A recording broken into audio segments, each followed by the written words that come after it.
Hey you, I'm your nutrition coach. My name is Jackie Poole. Welcome to Happiness is a Healthier Habit.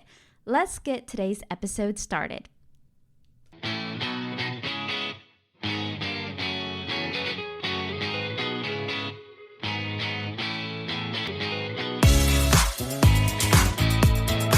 Hello. Welcome back to the podcast, my friend. I made it to my little sanctuary place, my little corner in this world right now, and I am sticking hopefully to the every other week.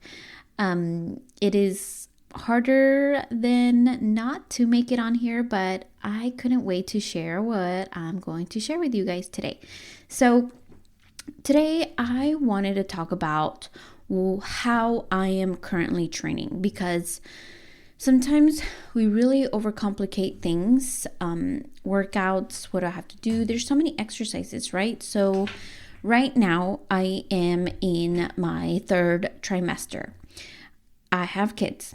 I have a schedule that they have to meet with school, with our co-op group, with pickup and drop off, with time to cook and soccer practices and gymnastics. So I have a schedule, and I decided that I'm only working out 3 days a week, and I've been doing this for a while. And usually when I go to the gym, I go into the the red light therapy for 20 minutes, and then I do a workout for about 30 to 40 minutes. And honestly, that has been really working for me. One of the main things that I've always suggested to my clients is stick to what works for you. If you can make it to the gym every day, fine, but you don't have to go an hour at the gym. You can do 15-20 minutes every day you go.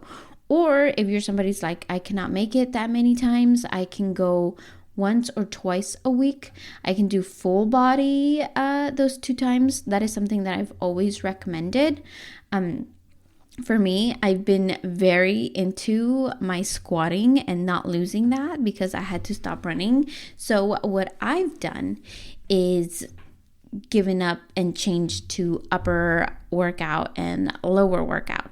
But before I get into that nitty-gritty episode today, I wanted to give you guys a little life update, because last time I talked to you, we were doing the sugar tests, we were doing blood work, and I was waiting on results, and I actually did that this week, and I got them. And so Lily has officially flipped. She is head down now, which is amazing, because I felt like I was going to the bathroom more than I remember needing to go.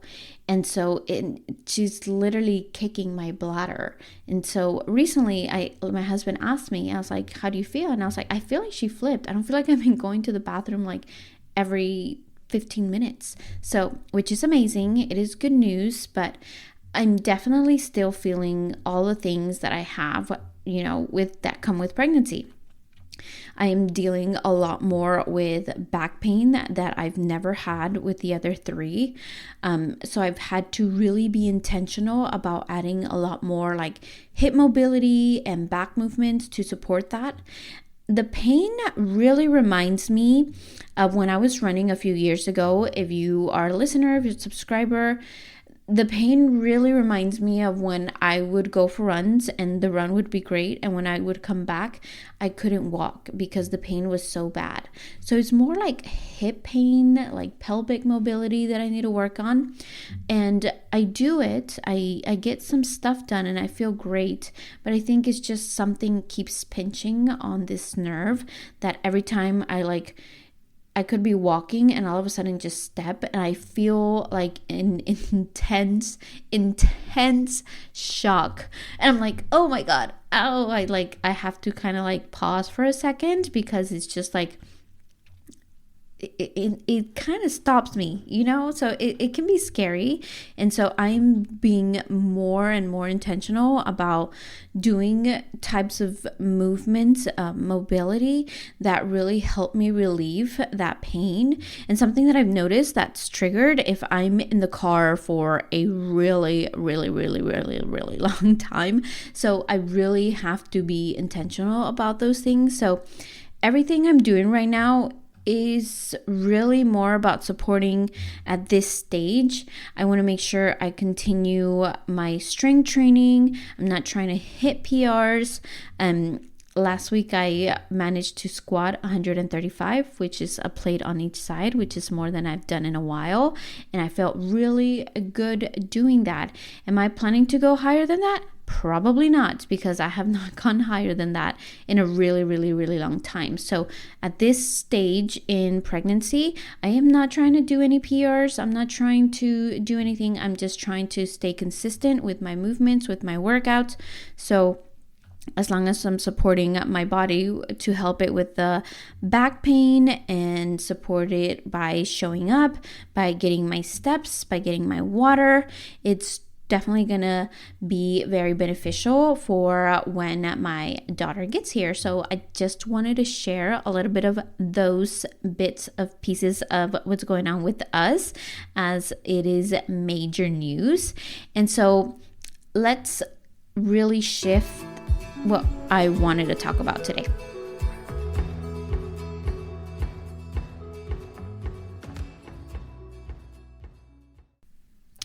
I do want to share that I feel like listening to your body can be very nuanced as far as like, when people give that advice. I'm sure I've given that advice before. Just listen to your body. But sometimes when we listen to our body is what we got, how we got injured, how we got overweight. And sometimes we don't really know how to understand those cues.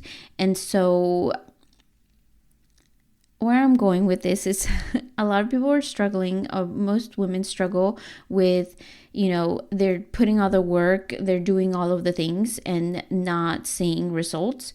And so if you're struggling because maybe, you go really hard for a small period of time and then you kind of just drop off, maybe focusing on being more consistent, or they stop and go, and like they really do really good week, the first 5 days of the week, and then the weekend they just kind of throw it in the air and they kind of have to start over. And so that cycle can definitely be exhausting. So instead of chasing, intensity or going all out, just focus on that structure, on building that clarity for yourself of what works for you.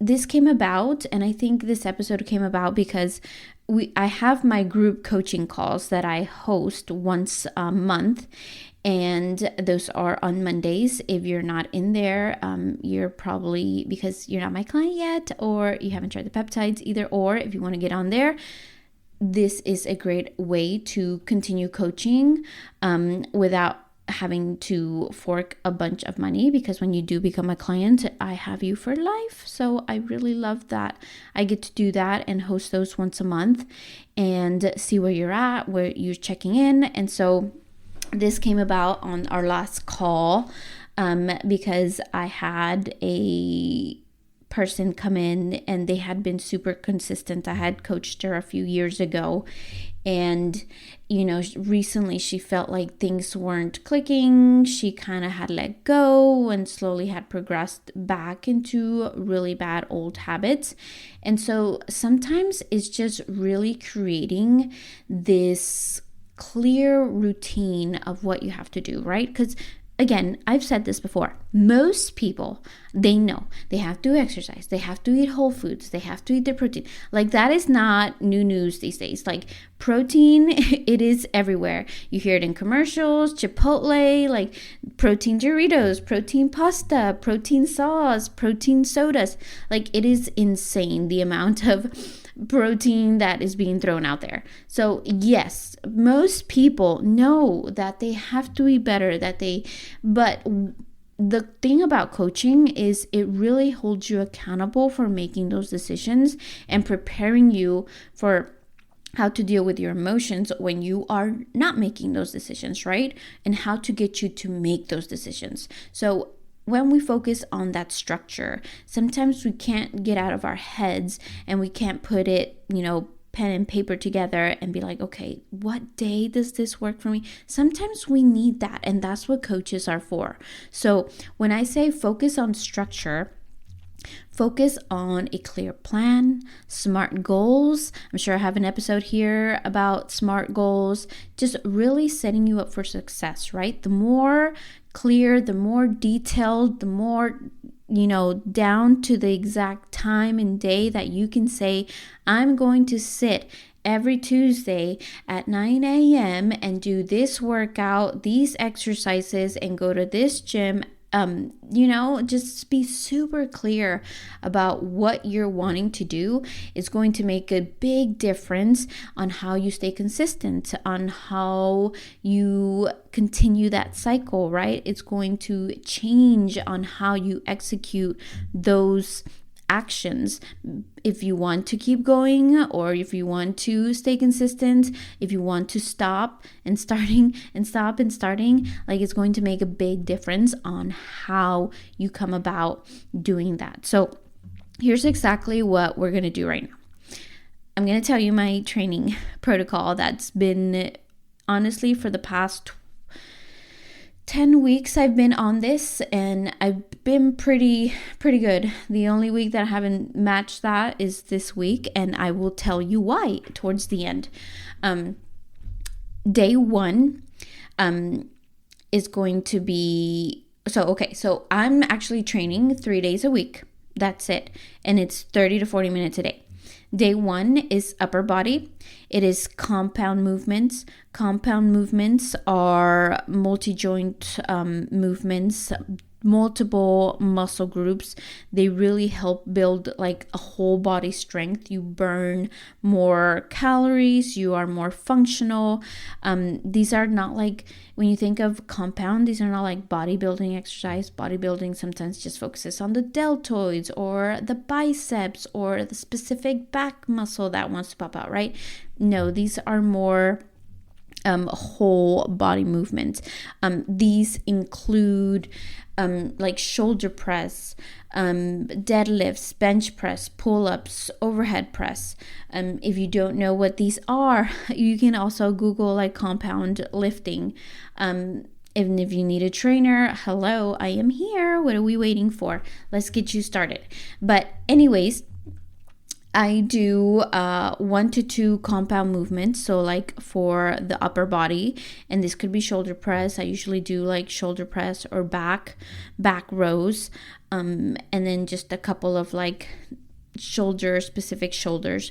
So there's more body parts to the upper body, I always think, because you got your shoulders, you got your back, you got your chest, you got your triceps, biceps. So I always kind of try like 4 different exercises and focus on like obviously I'm not doing pull-ups, but I do like a bench press and a pull-up and then 2 other exercises. So usually my upper body day is a little longer than my lower body day, because I always add like 2 accessory movements and 2 compound movements, right? And I do like 3 sets, and I kind of just 3 to 4 sets, 8 to 10 reps depending on the exercise. But I always finish the workout with a 12-minute walk just to get my steps in. Nothing too fast, maybe like a speed of 3.2 if that's the fastest. I'm not trying to break a sweat here. I'm just in pregnancy just trying to get my steps in. So a 12-minute walk is good for me. You can do it before, but I always like to just do it at the end and get my heart rate a little bit going. But I do it more for the mobility. It just kind of helps blood flow, liquids flow, less puffy, more steps throughout the day. So that is that for day one. Upper body. Lower day is, like I said earlier, I've been focusing a lot on squats. So It's really hard for me to do hip thrust. I was doing hip thrust, but the setup and everything, honestly, I kind of like, it's really hard to just like set that up. And being in the third trimester, I'm just like, I'm not doing it. It's just so much easier for me to squat with a barbell. So we squat and we also deadlift. That kind of helps with hamstrings. And then I do either sometimes like, I do hip thrust with dumbbells, or I do lunges. Lunges are so good for quads and stability and core. So I really enjoy doing back lunges. So make sure like there's a little bit of a high platform to help me with stabilization and focusing on balancing, because obviously I'm pregnant, so I kind of have to be more intentional and focused on keeping my balance when I step back. But it definitely helps doing those. So squatting, deadlifting, lunges, and dumbbell hip thrust are added on there. And again, that really helps me support my lower back, make sure my form is really good. I have to be intentional about having a good form, because I notice my back does, maybe if I'm not doing it right, like my back will let me know. And so being more intentional, slowing things down, going super slow, and just taking my time and having correct form, not just putting weight on the scale, on the bars, and like, look how much I can lift, right? So it is the same thing with that. I do a 12-minute finisher, and so that is it for day 2. Super simple. I always go to the red light therapy, and that is it for the squatting or lower body, upper body day.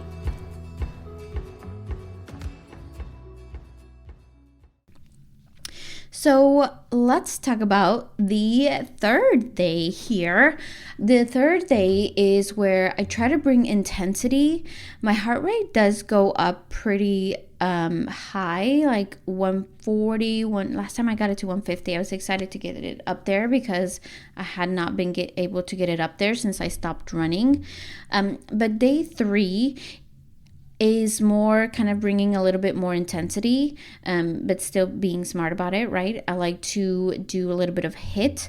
That includes battle ropes, rowing machine, wall ball, sled, faster paced dumbbell movements that really get my heart rate up. And I usually do that in intervals, and this replaces like the need to do a ton of cardio. So obviously I get my walks in, but I don't feel like my heart rate ever gets up like super high, because walking is something that feels really uncomfortable for me right now, because I keep having these like sharp pains, and I have to really focus on how I breathe. It's a whole thing right now, guys. It's insane.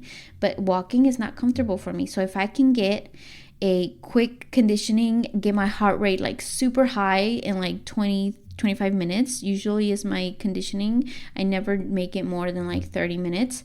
That is the goal, and I feel really good. I feel energized afterwards. And so that's why that works for me, because it's a short burst, and my goal is to just get my heart rate really up, because I don't want to lose that endurance. My husband says like he can walk and hit like around work and his heart rate can be like 160. I was like, that is insane. Like I have a really hard time getting my heart rate higher than 40. And so with me not being able to run, it is important for me to still be able to keep that endurance by doing this type of training. So I get a little bit of the strength training on the other 2. I try not to exert myself too much with the heart rate there. I take my breaks. I like 2 to 3 minutes in between sets, and then the day of conditioning, I'm just trying to go, feel my heart pump, maybe get a good little sweat, and it's just once a week. So this actually has been working really well for me, and this is why it works. I'm focusing 2 days just on, keeping form, strength train, basic stuff, not sweating. not just doing random workouts, just kind of progressive overloading if I could, or just maintaining at this point, right? But not exactly trying to build muscle. I'm just trying to maintain what I have. And so that gives me a lot of leeway to kind of stop and go as I please. If I'm doing too much, I can back down. If I don't feel like I'm not doing enough, then I can increase it, but always kind of feeling how my body is telling me, based on how I'm sleeping, how my energy is, all of those things. And always always with these types of exercises, and just also focusing on keeping stress lower, which is really huge for me right now. This week I have not been sleeping well at all.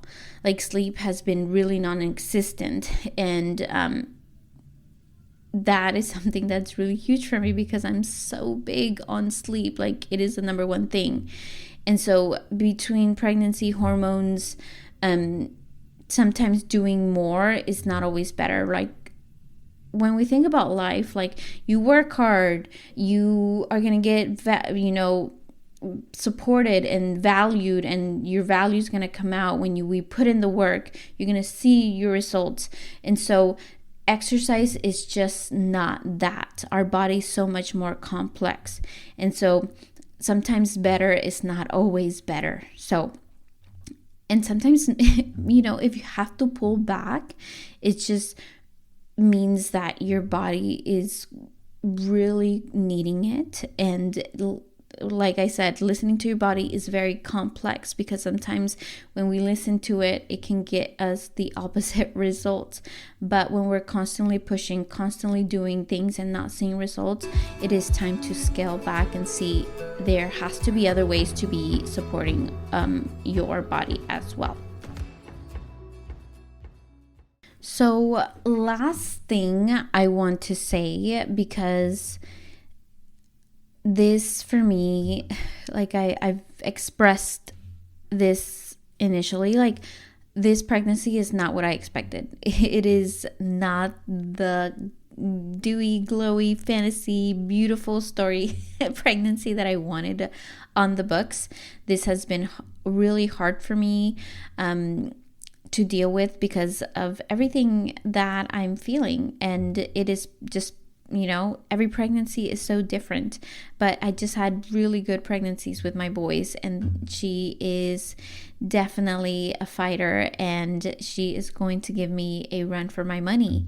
I am so glad I've been able to cut down, sleep in when I need to, not wake up at 4 a.m., not grind at those times that I need to. And like today, I didn't wake up till like 6 in the morning. Like, I didn't get out of bed.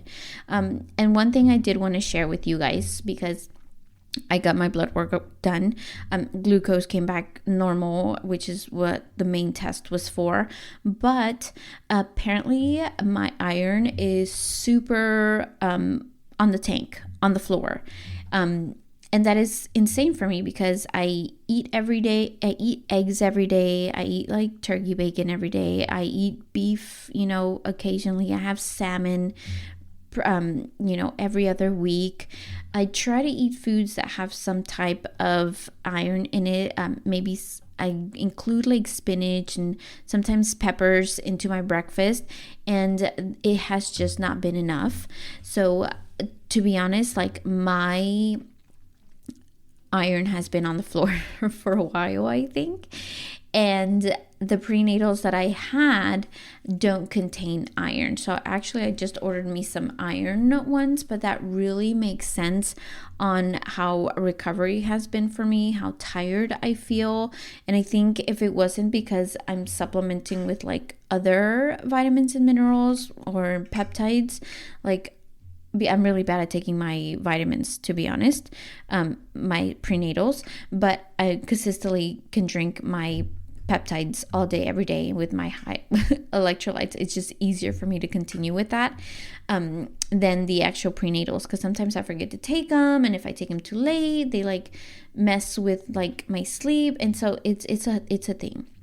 But with that being said, sometimes we do have to, something is going on with our body that we have to take it down. We have to bring it down a little bit, and not ignore, some of when our body is, trying to talk to us and having conversation with us, like, because I have been extremely fatigued this entire pregnancy, and it's been insane that, sometimes we're like, I gotta push through, I gotta do this. And so really creating that awareness for yourself, it's going to help you learn to listen to your body. So it's not just listening, is creating that awareness. And hey, these foods make me feel this way, or when I eat this, I don't feel so good. Like really asking those questions and evaluating what you're doing. It can be the slightest thing, right? Like, I notice when I eat this, I just doesn't sit well with me at night or something. But it's really putting two and two together. And so when I got those results as well, that makes total sense on why I'm feeling. My vitamin D was good, my B12 was good, my glucose is good, like everything came back normal except that iron. And iron obviously is so important for energy, and I eat a lot of vitamin C. I love guayabas. I love fruits. Mango. Like I've been eating all the citrusy fruits, all the peppers. So it's just for some reason my body is not absorbing it, which is something that I'm going to have to check and see.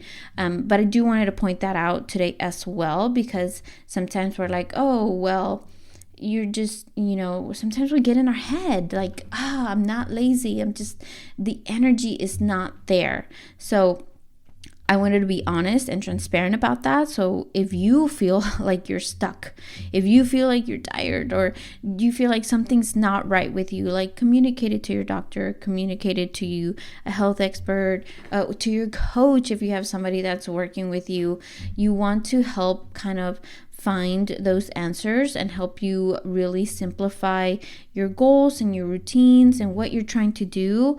And so I always put it out there, like message me, I want to start, I want to, talk to you. I do free consults, and that will maybe set something for you to get you on the right path. At the end of the day, honestly, you just need to organize your time. We need a plan that's more clear, more concise, and detailed. And yeah, I will chat with you next time. It was so good to talk to you guys. And one last thing, if you can send me a text message. You can always do that on the top of the wherever you're listening. It's going to say send text message. When you click there, you can either send me a text message or you can send me a voice note. Let me know how you're liking these episodes. Let me know what's going on with you. Let me know, like, hey, thank you, I needed this. Whatever you want to send me, I would love that. I love voice notes. I can't wait to hear who's listening. So till next time, we will chat. Bye.